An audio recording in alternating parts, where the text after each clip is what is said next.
And if any of you have to go to the latrine at night, you have to take a flashlight with you. I don't want any of you tripping and breaking your teeth like what happened last year. Those were the immortal words of my Cub Scout master. When I was in the 5th grade at 10 years old and getting to do my first overnight camping trip. We were all assigned 2 to a tent, and we were given 1 flashlight to share. And being the smart, savvy Cub Scout that I was, I put the flashlight right next to the tent flap. So that way, if I had to leave, I'd know where it was. Of course, that night, I felt the call of nature in more than one way. And so I got up, got dressed, and I began to feel around for the flashlight, and it wasn't there. That's a problem, I thought. I had 2 solutions. I could either ask my tent mate to get up and help me look for it, or I could guide myself to the latrine by moonlight. I went with the second option. And I made it about 6 feet from the tent when I realized it was a new moon that night, so there wasn't any moonlight. And I made it about 8 feet when I tripped over the first tent peg. And I face planted right into the ground. But I think that face planting helped me remember another important thing. I had a box of survival matches.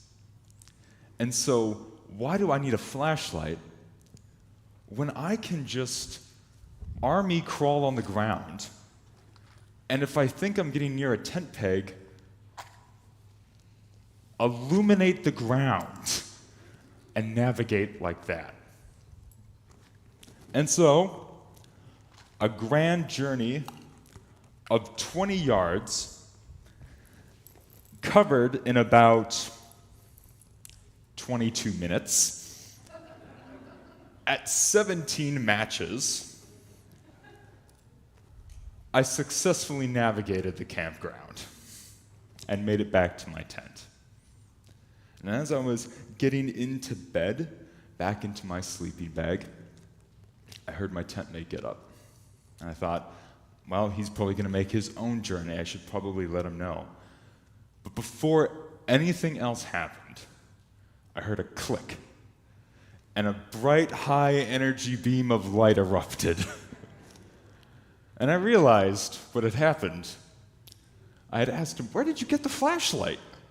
"Oh, I put it under my pillow. I didn't want to trip on it." His trip took 5 minutes, and all it cost him was my sanity. And I share that story with you all for 2 reasons. The first is you might now understand why I'm a little defensive about where flashlights are. But the second is to encapsulate the poignancy of one of my favorite Bible passages. A light shines in the darkness, and the darkness did not overcome it. In the Gospel of John, and in today's Gospel reading, John frames God as the centermost point in all of the world and in all of the cosmos. And John does this by pointing out light, that God is the light at the center of everything. And to further hammer this home, John also writes, "All things came into being through him, and not one thing came into being." Which is the second most critical point, I would argue, of today's gospel. Because how does God accomplish this great centeredness, this great apex of everything? God does it through the Word, which in Greek is not just the word that we speak or the words that we write.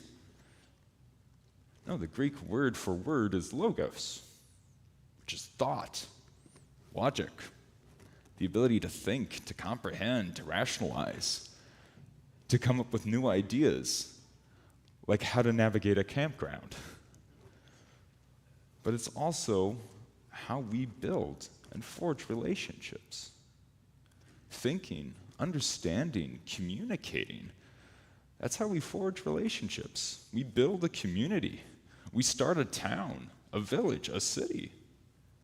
That's what we do with Logos that God has implanted in all of us.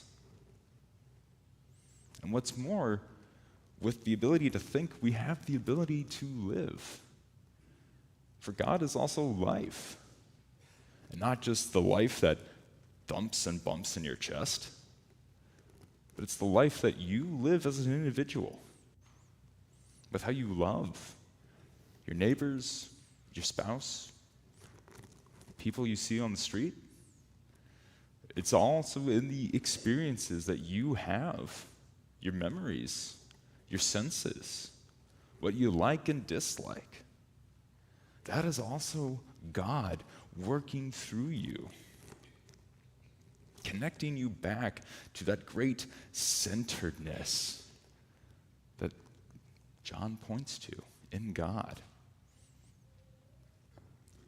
And finally,